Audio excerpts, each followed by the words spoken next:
Hi, this is Haley Chura from the Iron Women podcast, joining you today on the Live Feisty YouTube channel.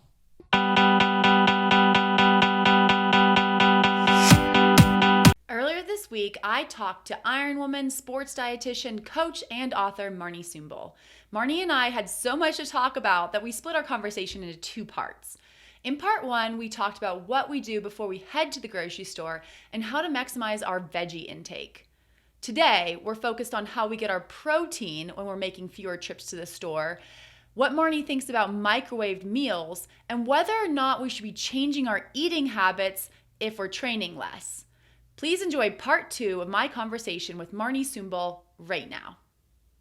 Hi, Marni. Welcome back to the Iron Women podcast. For anyone who didn't catch our first video, we highly recommend they go back and watch or listen. It is on the Live Feisty YouTube channel as well as the Iron Women podcast feed. But just as a quick refresher, can you tell us who you are and what you do? Sure. I live in Greenville, South Carolina, and I am a board certified sports dietitian, and I'm also a triathlon coach to an amazing team of athletes from all over. And I have the honor of working with athletes from all over the world on nutrition and helping athletes pursue their endurance triathlon goals as well. I mostly focus on endurance athletes, and I focus on areas like body composition, body image, developing a healthy relationship with food, plant-based eating, and then the obvious sports nutrition. So sports nutrition products, nutrient timing, race day fueling. I try to merge all that together and help athletes optimize performance without compromising their health. And you're an athlete yourself. And I do sports as well. I'm a triathlete, endurance triathlete, and I have completed 16 Ironmans, 5 of those, the Ironman World Championship. Love the Ironman distance as a former swimmer, just like yourself. I have the aerobic capacity to go long and steady, and the sport suits me well. It does suit us both well. So in our previous conversation with you, you gave us a tour of your pantry, which included many fortified, satiating, and self-stable foods like nuts and seeds, pasta, rice, beans, and even pretzels. There was one additional part of that tour that surprised me a little, so I want us all to take a look at that. I just want to talk about semi-homemade meals. So I really like things that are already flavored. So this is a frozen Mediterranean style quinoa that you can just put into the microwave. I also have some different quinoa and brown rice that you can put in the microwave. I like these because they have a lot of flavor, and then I can just add it to some cooked quinoa or some lentils, or I can add it to a can of soup and add some more vegetables. So think about being creative. I call them semi-homemade meals, where you're adding fresh foods to something that's maybe frozen or in the pantry, and it can help you go a long way. Marni, I've always been under the impression that microwavable meals are less healthy, but you're saying that's not always the case. Yeah, I think that we need to choose wisely. And I really want to encourage people that during times of a public health crisis like we're in right now, we really shouldn't be labeling foods as bad or unhealthy. I think we can create more anxiety than we already have right now by thinking of foods as good or bad. And so when we think about some of the foods that we may be relying on to put in our freezer or to put in our pantry, that we want to be neutral about foods. And especially for time crunched athletes like myself, like you and your audience, we need things that are going to be quick and convenient at times, but also nutritious, and that will help fuel our active lifestyle. And I like to do a lot of, I call them semi-homemade meals, where I will cook something, but then I add something that's already kind of pre-made. And one of my go-tos, I'll buy these bags of quinoa that have flavors added to them, or some of the microwavable rices that you can cook in like 90 seconds, and they have some flavors added to them. Some are plain. And then I'll add my own fresh or frozen vegetables or proteins that I've made on the skillet. And then I add that frozen or microwavable product to that meal. And now I've bulked up the meal. It's got lots of flavor, and I was able to do it in a quick amount of time. And that's why I call them semi-homemade, because I get a little help from the store as well. I love a semi-homemade term, and that is definitely something I can also get behind. Last conversation, we did focus on how to get vegetables into our diets, but this time I want to ask specifically about protein. I know plant-based athletes get this question all the time, but now that fresh meat products might be in shorter supply for all of us, are there alternative foods we should be looking toward as a source of protein? Yeah, I think that we need to make sure that we're not greedy with our protein and that we don't go overboard by obsessing about protein. You know, for athletes, if we think about it, and I'll keep it in really simple terms, if we did right now a smoothie for breakfast with protein powder, if we had 3/4 cup of yogurt or 4 ounces of chicken at lunchtime, and then we had 4 to 5 ounces of tuna or tempeh for dinner, that's a good amount of protein. That could be easily 60 or 70 grams of protein right there. And that's not including snacks. So we can do a good job. I know that's on the low end, but we can do a good job with proteins without obsessing about it that we need to be eating 6 eggs a day. So I would encourage people to have a variety of proteins and to think about eating those proteins in varying them throughout the day so that you're not just having eggs every day, which may be what you're used to, but right now you want to be a little bit more creative. So we want to think about some options like if you're always eating eggs, maybe you do yogurt, maybe you do a smoothie. It could be a whey or a vegan based smoothie. For lunch, we could try some of our dairy options like cottage cheese. If you didn't do eggs, you could do hard boiled eggs or tuna.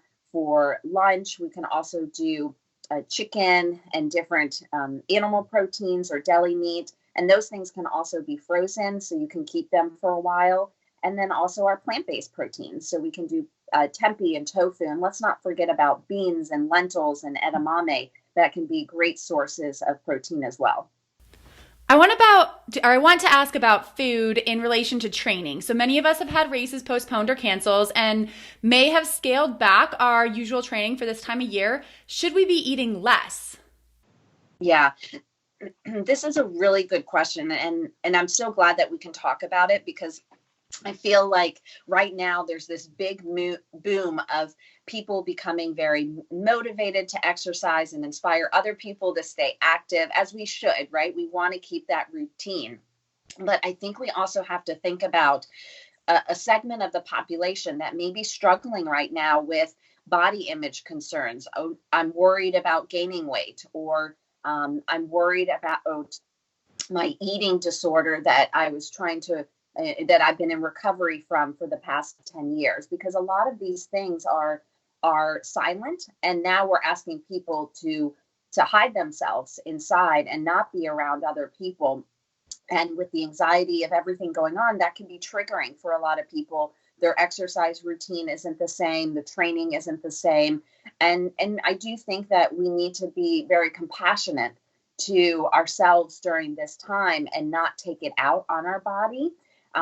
When we fear that loss of control or we feel anxious, we want to try to gain control. And during times like this, we've kind of lost control, right? Because that's how we feel with everything going on. And so we may turn to food as a way to restrict and to gain that control again.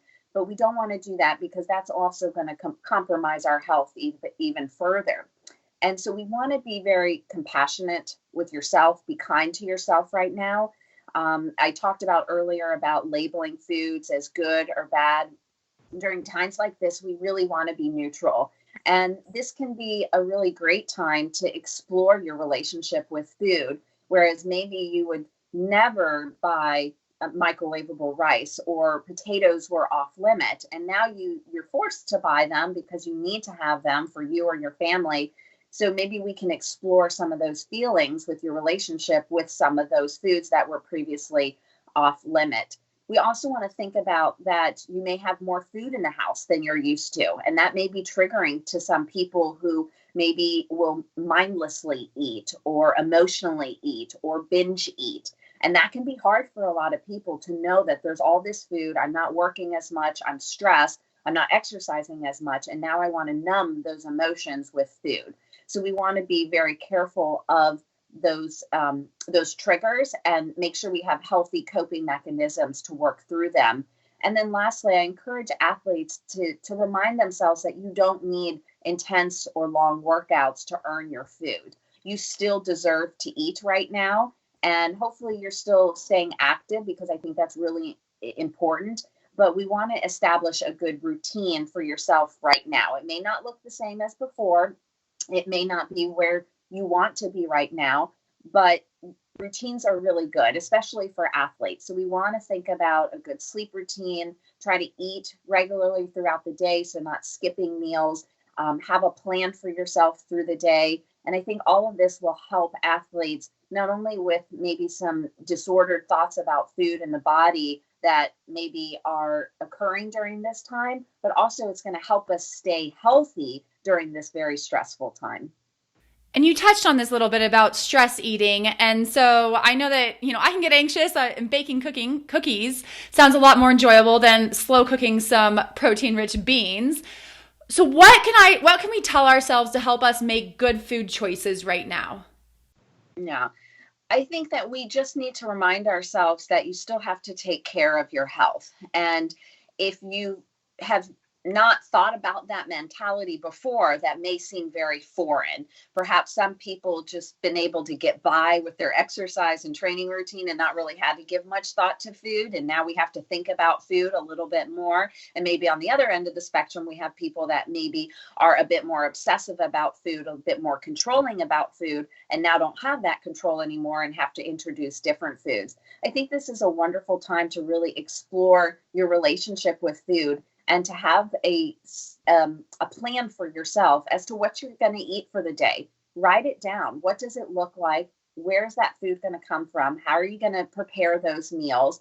And perhaps we can enjoy cooking a little bit more, enjoy this time where maybe you were too busy to cook before, but now have a little bit more time. It doesn't mean that you have to become a chef overnight, but maybe learn some strategies that when you do get back to your routine, that you have these tools that will allow you to make healthy, quick meals or plan and prep ahead so that when you get back to your routine, you can stay healthy, nourished, and fueled.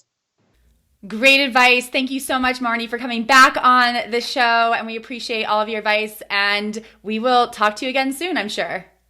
Thank you so much, and stay well.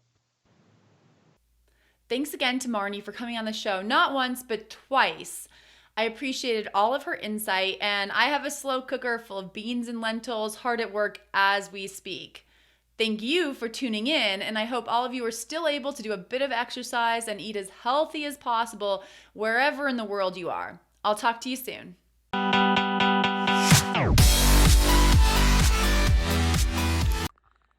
It looks a little watery, but hopefully I did this right. We'll see you in a couple hours. I'm trying my best.